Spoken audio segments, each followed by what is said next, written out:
Hello everyone, this is Defense Politics Asia, and this is the summary for the day of 538 for the 15th of August. Let's start off with the one major information or news coming from the hacker groups from Russia. So they allegedly have destroyed Ukrainian SBU and as well as Ukrainian military electronic intelligence and communication systems. So this hacker group called the SITREP allegedly, they claim that they have destroyed the entire system of strategic electronic intelligence of the basically main intelligence directorate. Basically, this is I believe I believe this SBU, and then they also not just caused damage to the Budanov, which is the leader of the SBU, but also to the entire of the Ukrainian armed forces. They say that the radio intelligence group posts in the HF and VHF bands, high frequency and very high frequency bands, as well as channels of satellite communication lines were disabled, and basically all of the equipment supplied by UK, Poland, and other allies are allegedly paralyzed. So then they have they show some of the screenshots that they have they have posted. I can show you. Basically, this is posted now on the DPA's Telegram channel. This is a Telegram channel, and they can see some of this stuff. You can see there's the audio, some satellite. Well, this is a satellite path, and basically there's some. I'm not very familiar per se, because I'm not familiar with all these systems, and you can see these are the different. These are the frequencies, the audio channels, and then they have more. They have like all the different channels that they are either monitoring or controlling. There's also other information which is I also not so clear with. These are the spectrums, the radio spectrums, and there are also other like their desktops and the software that they are using. They put this as the proof that they have managed to hack through and managed to do all these things that they claim that they are doing. So this is actually quite significant if it's true. This posted by Joker DPR, which is one of the very I would say one of the more big channels and of the hacker group, one of the big hacker groups. So anyway, we shall see whether this will have a reflection on the front line, because ultimately the front line is all that matters. Whether they how many kills or whether they can talk or not, it does not matter if the front line actually does not seems to reflect that impact. So there's also around the border region, there is a Ukrainian attack into Russian territory at Kukovichi. According to Ryba, they say that there is a Ukrainian sabotage group trying to infiltrate into the Bryansk region to Kukovichi. So there's a Ukrainian forces entered into Kukovichi, but apparently they have been spotted and stopped by the Russian forces. So it seems like the Russian forces along the border continues to be very diligent in maintaining their border security, and the Ukrainians are trying to penetrate, but did not work out. And this is after a long pause of cross-border infiltration by the Ukrainian side, and so this is something pretty significant. Moving into let's this time around we go from the south. At the Kherson region, the Ryba reported that the Antonovsky Bridge region, the Ukrainian forces are still there, still in this area at Daichi. So this is a confirmation that the Ukrainian forces are still there. However, previously we have mentioned that the Ukrainian forces managed to have a beachhead over in the western part of Kozachi Laheri, and however, the Russian forces have launched a major offensive action against these forces, and they have been wiped out. Information coming from Ryba report shows that in this report shows that they have managed to clear out some S-300 air defense system, which then basically it destroyed 2 launchers and 1 control center, and after that the Russian forces managed to launch a counterattack west of Kozachi Laheri, and they managed to clear out the Ukrainian forces despite heavy artillery and mortar attacks from the Ukrainian side, and they managed to clear and establish control over the entire surrounding region that the Ukrainian forces have landed in. So basically, this area here is no longer under Ukrainian control, and that marks the end of this episode at Kozachi, Laheri. So that's all from the southern front at Kherson region. Moving into the Zaporizhzhia front. At the Zaporizhzhia front, the Ukrainian forces continue to make progress over at the Robotyne region at the Urozhaine sector. This is Urozhaine. At the Robotyne, the Ukrainian forces, as you can see, I have changed a bit of the mapping. The darker blue and the darker red is actually the icon. I'm talking about the icon. You can see that this is darker than this one. And so this helps me to keep track of where are the latest update. Then after that, I will change back to the lighter blue color or lighter pink color.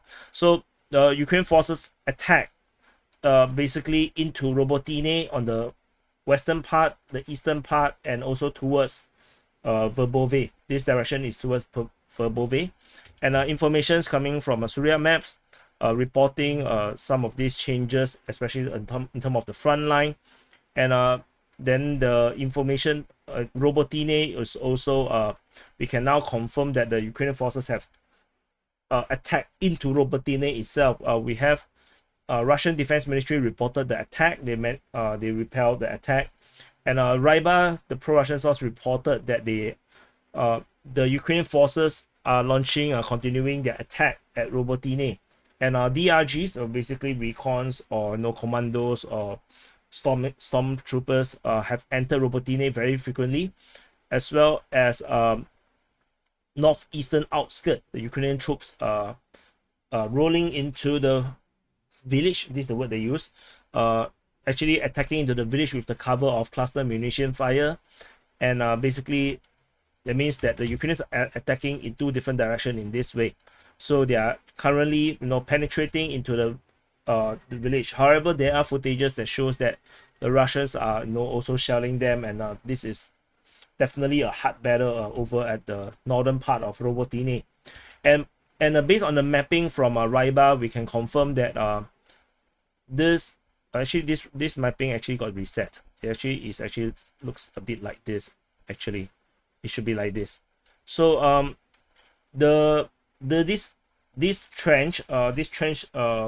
this fortification on the eastern part of Robotyne has been captured by the Ukrainian forces.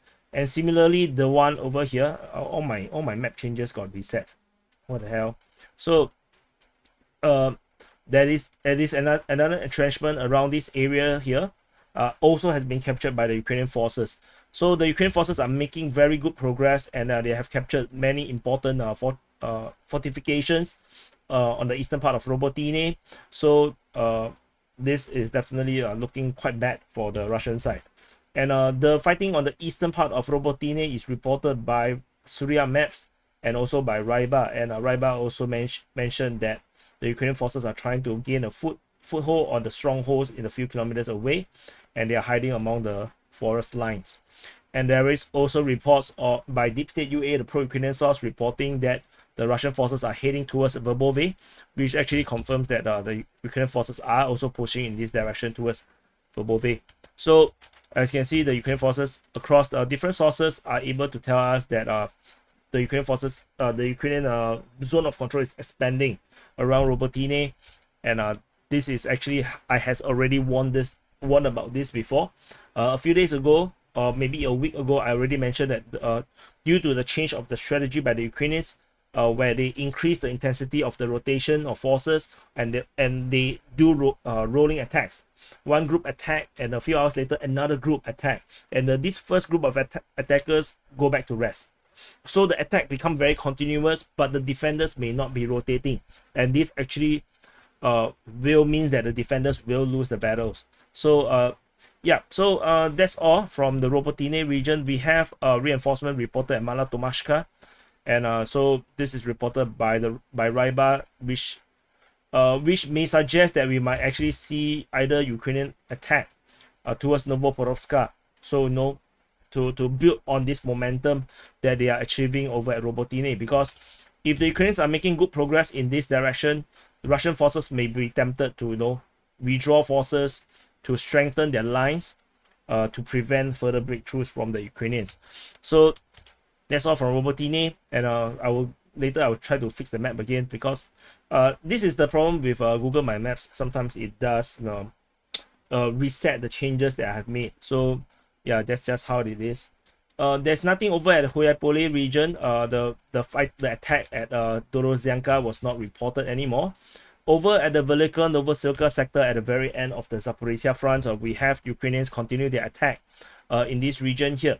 As you can see from the colored icons, Ukrainians are attacking from Novoderivka at Priotne, and then also towards Zaporizhzhia. So let's go from the western part. Fighting is reported at Priotne. According to the Vostok group of forces, they reported that two groups of infantry units were prevented at the northern part of Priotne. And this, however, the Russian Defense Ministry did also mention that they basically were on the initiative as well.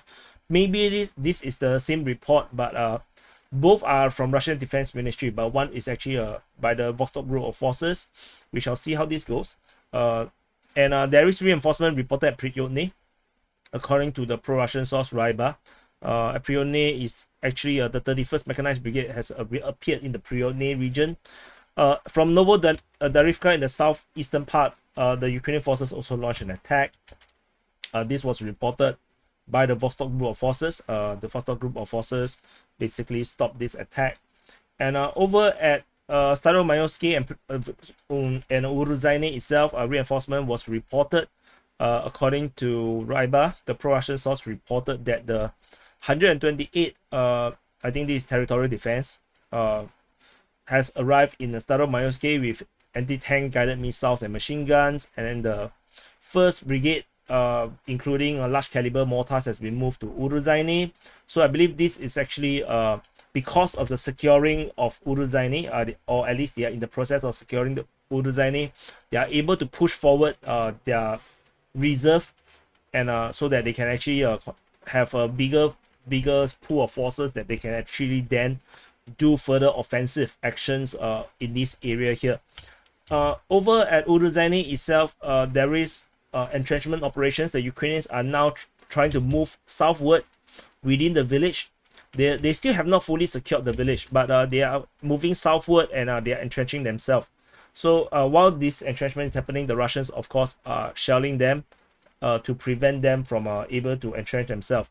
The Russian Defense Ministry, the Vostok group of forces, reported that the forward units and supported by artillery and the Air Force air support are continuing inflicting fire damage on the Ukrainian forces that is actually in Urozhaine. So they are trying to prevent the Ukrainians from securing Urozhaine. The Ukrainian Defense Ministry also reported about this, that the Russian forces are counter-attacking to try to recapture lost positions. Ryba themselves, the pro-Russian source, reported that fierce fighting near Urozhaine continues, and the Russian forces are being tasked to prevent the Ukrainians from gaining a stronghold within the settlement. So while this is happening, the Russians themselves are also digging in the southern part of Urozhaine. This is reported by Deep State UA, the pro-Ukrainian source. And so the Russian forces are trying to create some entrenchment, probably in the southern part, so that this will prevent the Ukrainians from pushing forward down towards Zaporizhzhia. And Zaporizhzhia is also reportedly attacked nearby, not inside the town, but nearby. Two DRGs, 35th and 37th Brigade, supported by artillery with cluster munitions, attacked Russian positions, but the attack was repelled. So the Ukrainians are definitely, you can see this rolling attack, developing. So while we have reinforcement entering into Urozhaine, another force is actually doing entrenchment. Another force is actually doing offensive actions towards Zaporizhzhia. So you can see these overlapping actions between different units.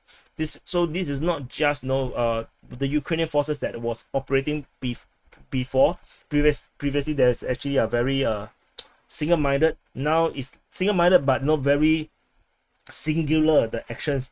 Now you can see overlapping actions happening all at the same time. This also is needed. So this thing can only happen if you have a high intensity of rotation. So then everything can be happening at once and very quickly. So this is actually working out really well from the Ukrainian forces. And on top of that, you can see this very weird mapping over here. The Ryba have mapped the Russian forces lines is now like this. They have kind of considered that this entire area has been captured by the Ukrainian forces, and the Russian forces have redrawn to a new line of defense, basically just off Novodonetsk and just in the north of Kremenchai. And this might be information. This might actually corroborate information from Myroshnikov yesterday, where they said that there is progress by the Ukrainians towards Kremenchai. This is not reflected in the Deep State UA's mapping. The pro-Ukrainian mapping has not even come here yet. The Ukrainian mapping is still here. It's still just here. So this entire area is likely to be under Ukrainian control right now, since the pro-Russian side has already acknowledged that they have lost this territory. So as you can see, this entire situation is quite bad for the Russians. We are talking about, you know, between around 3 kilometers depth that the Russians have lost on the eastern part of Urozhaine. And this is definitely needed. Like I mentioned before, this buffer is needed for the Ukrainians to continue their attack and secure Urozhaine. The same thing needs to happen over at Staromayoske on the western part, but this is not happening just yet. The Russians are still holding good positions around here. And that is why you can see the Ukrainians are attacking from Novodarivka and Prione. So moving on from the Zaporizhzhia front, we move into the Donetsk front. Fighting is reported at Marinka on the 15th of August, basically it's just yesterday, as well as Krasnohorivka. This is a continuation of the previous report of the Russians pushing in this direction, but we don't have much details. Fighting is also reported in the Avdiivka front. We have the Ukrainians attacking at Nevelsky and as well as at Vasily. So Vasily, this small little village over here, and the Ukrainians are actually attacking in this direction. This is reported by the Russian Defense Ministry, as well as the fighting reported at Krasnohorivka. The angle of attack for the Krasnohorivka is unknown, so just take this vaguely. The Russians are reportedly attacking from the south of Avdiivka, according to the Ukrainian Defense Ministry, in this direction. So that's interesting. So sometimes we have the attack coming from Krudabalka, sometimes we have the attack coming from the south. So we shall see how this goes. And that's all from the Avdiivka front.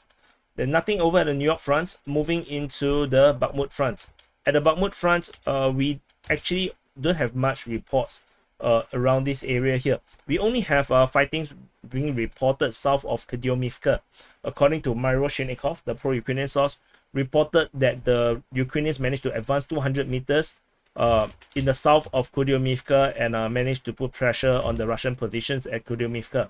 However, he don't do mapping, so we are not sure what is the 200 meters like. You know, yeah, 200 meters is actually maybe not a lot, like really small. So let's zoom in. Yeah, it is really not much. So we do not know what is it like. 200 meters. That's basically just one field. So yeah, everything in Ukraine is so big. You know, everything is just so wide. There is nothing else. There's geolocation of Russian forces by Deep State UA over at this area here, where the Ukrainians destroyed one tank over this position. However, there's no fighting being reported at Klishchiivka, neither in the northern flank at the Bakhmut front. So things went really quiet. Over at Siversk front, this is Siversk. At the Siversk front, we have Ukrainian forces attacking at Rozdolivka, as well as towards Bilohorivka. At Rozdolivka, the information coming from the Russian Defense Ministry, similarly for the information at Bilohorivka. So the Ukrainian forces are continuing their attack in this area here after some pause. The last pause was like 13th of August. So now we have, after 1 day of rest, we are seeing the attack restarting again over at this southern front of Siversk. And moving up, we have nothing over at Bilohorivka. Except that these are previously we have already mentioned this. Let's read these out. And moving into the Kreminna Front. This is Kreminna. At the Kreminna Front, the Ukrainian forces are attacking within the Svatove-Kupyansk forestry towards Kuzmine. Kuzmine is here, and also towards Toske, or from the Toske region. So the Ukrainian forces are continuing their offensive at the Kreminna Front. Information coming from Ryba, the pro-Russian source. They say that the fighting at Toske is timed together with the fighting at Svatove-Kupyansk forestry. It's like a scheduled attack, where they attack together. Fighting is also reported at Kuzmine. This is according to the Russian Defense Ministry. They said that this attack is by the 68th or the 42 Mechanized Brigade of the Ukrainian Armed Forces. And the one at Toske is, as per mentioned just now, by Ryba. Not by Ryba, by the information is from Ryba. And that's all from the Kreminna Front. Moving further up north into the Svatove Front. At the Svatove Front, in the southern flank, we have Ukrainian attacking towards Kamazhinivka. According to information from Ryba, they say that the Ukrainian 66th Mechanized Brigade tried to storm Russian positions around Kamazhinivka. Fighting is also reported at Novoyehorivka.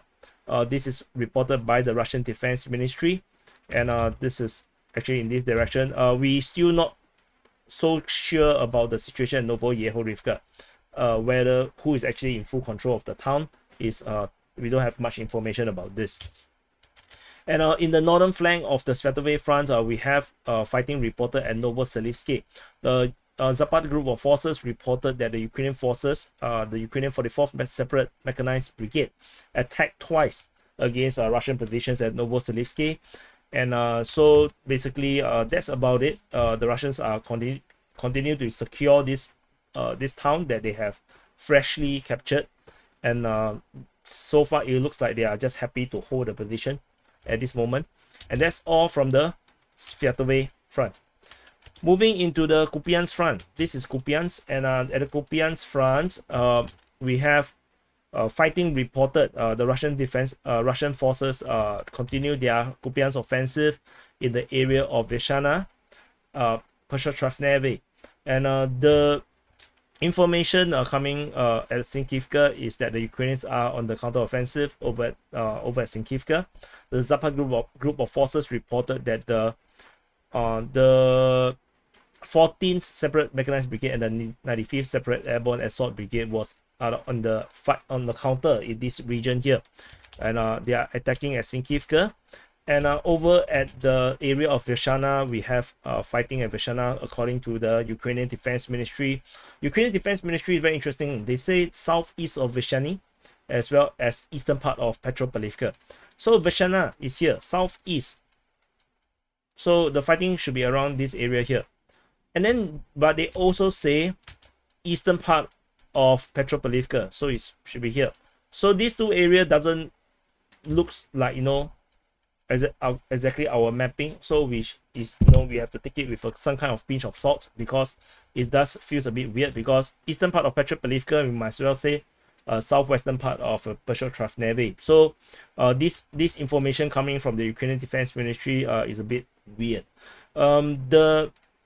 The Russian Defense Ministry simply reports the Ukrainians' attack at Vyshana, and we also have the information.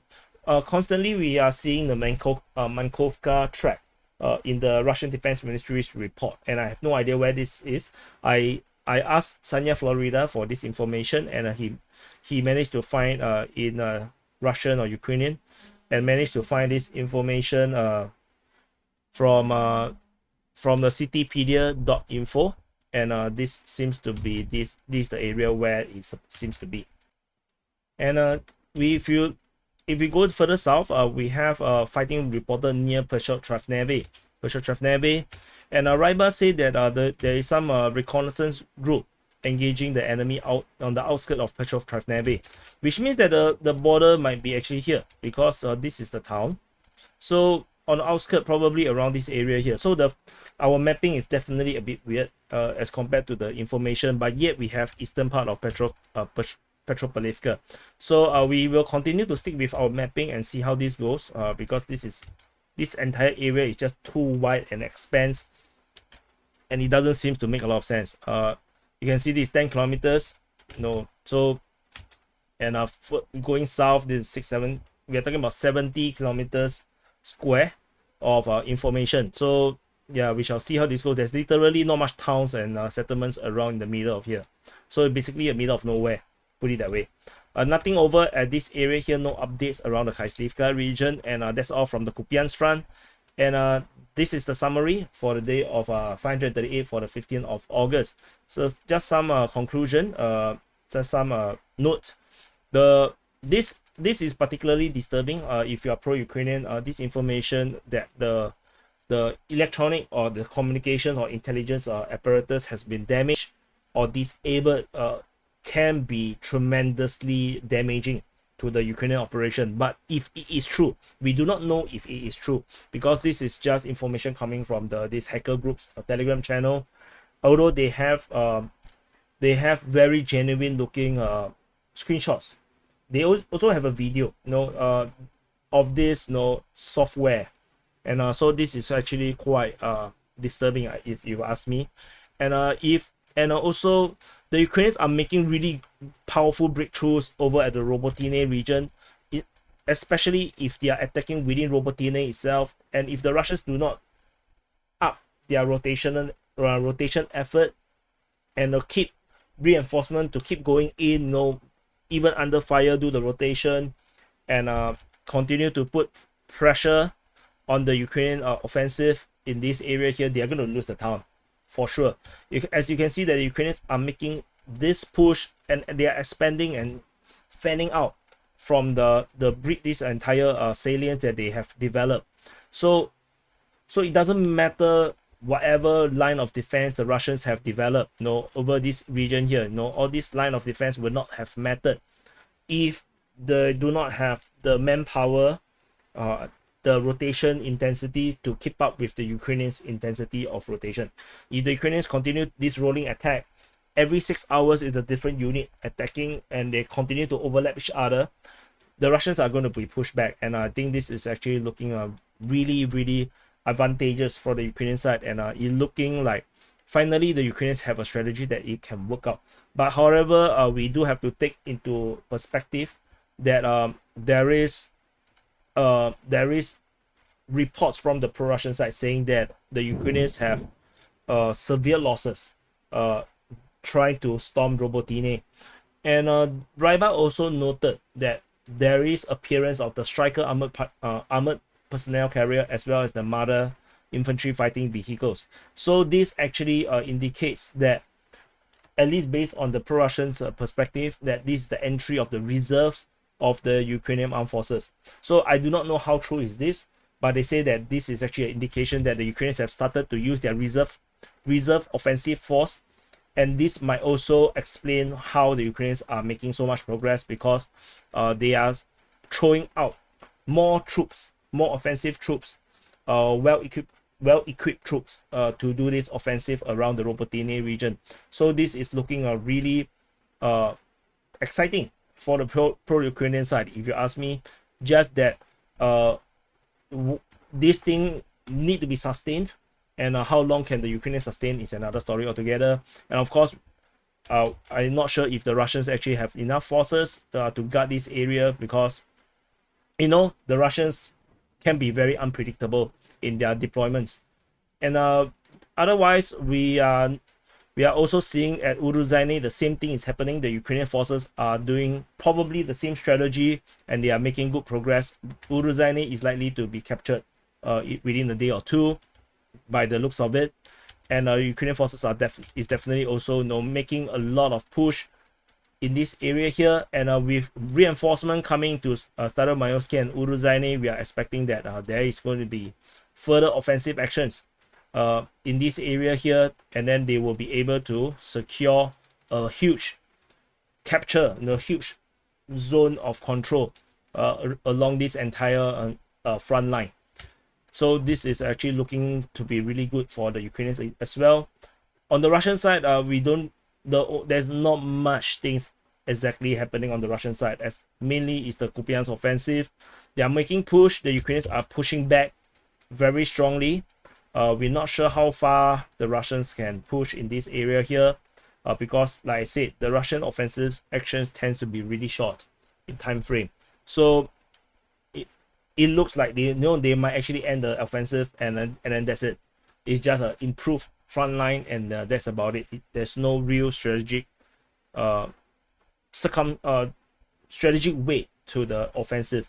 So that's all from the Kupyansk front. That's all from all these actions around Ukraine. Do press the like button, subscribe, and I'll see you in the please do share this on your social media, because the views nowadays are atrocious, and if you are not doing your part then to help to support the channel, then the channel is going to be very hard to sustain the reporting of this war. So if you appreciate the work, do share, do press the like button, and that's about it. Thank you, and I'll see you in the next update.